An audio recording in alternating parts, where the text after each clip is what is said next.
नमस्ते मित्रों। आज मैं यहाँ पर आया हूँ अपने वैद्य अमित जी के पास। आज मुझे एक बहुत महत्वपूर्ण जानकारी प्राप्त हुई है कोंच के बीजों को लेकर। ये हमारे पास है कोंच के बीज। ये काले रंग के कोंच के बीज होते हैं और इनका सबसे महत्वपूर्ण जो कार्य होता है वो ये कि ये नस नाड़ियों को ताकत देते हैं, और ऐसी नस नाड़ियों को जो बहुत सूक्ष्म होती हैं। सामान्य जितनी भी औषधियाँ हैं सूक्ष्म से सूक्ष्म नाड़ियों को ताकत नहीं दे पाती, तो इसके लिए आयुर्वेद में इनका विधान दिया हुआ है।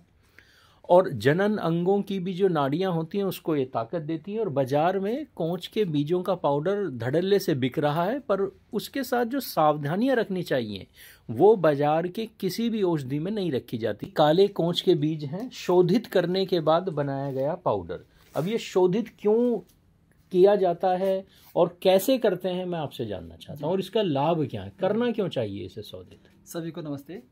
कोंच के बीज जो मार्केट में है ये पित्तवर्धक होते हैं। इसमें प्रॉपर्टी होती है कि पित्त को बढ़ाते हैं बहुत तेज़ी से। और इनका जो विधान शास्त्रों में है, इनको पहले हम दूध में भिगोते हैं, फिर उसके बाद दूध में उबालते हैं। उबालने के बाद जो इनकी अपर लेयर है, इनके ऊपर एक काली लेयर होती है, वो उतार के तब पाउडर करते हैं इसका। ऐसे यूज़ करेंगे तो ये त्रिदोष शामक है। त्रिदोष शामक तब भी नहीं हो पाता, पित्त तब भी बढ़ेगा ये, लेकिन उतना पित्त नहीं बढ़ाएगा। जो मार्केट में है वो ना तो दूध में भिगोते हैं ना ही छिलका उतारते हैं, वैसे ही पीस देते हैं उसको। और जो असली बीज हैं वो ये वाले हैं जिसकी महिमा शास्त्रों में दी गई है। जिसे पार्किंसन डिसीज़ है उसमें क्या है, कंपवात, हाथ पैर कांपते हैं, तो वहाँ ये बहुत अच्छा काम करता है। और जैसा कि अभी बताया आचार्य जी ने आपको कि जो अति सूक्ष्म नाड़ियाँ हैं उनको भी ये बल देता है। तो पूरी बॉडी में, और एलोपैथी की जो लैंग्वेज है उसकी हम बात करें तो टेस्टोस्टेरोन लेवल इससे बढ़ता है, बॉडी में ऊर्जा का संचार होता है। और जो लोग पतले हैं, दुबले हैं, उनको भी इससे वेट गेन होता है।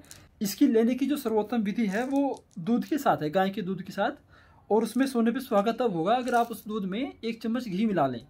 घी एक तरह से परम औषधि है।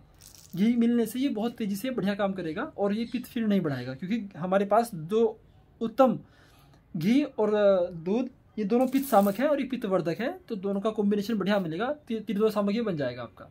तो मित्रों, अब तक जो हमारे पास नस नाड़ियों के मरीज आते थे या फिर जिन्हें पोलियो हो, पार्किंसन हो, हम उन्हें दूध और घृत का कॉम्बिनेशन दिया करते थे और कोंच के बीज का पाउडर बाजार से वो ले लेते थे, पर उन्हें कोंच के बीज का इतना लाभ नहीं मिलता था। पर जब से हमने खुद यहाँ पर वैद्य जी ने शोधित करके देना शुरू किया, इन्हें बहुत ही अधिक लाभ मिले हैं।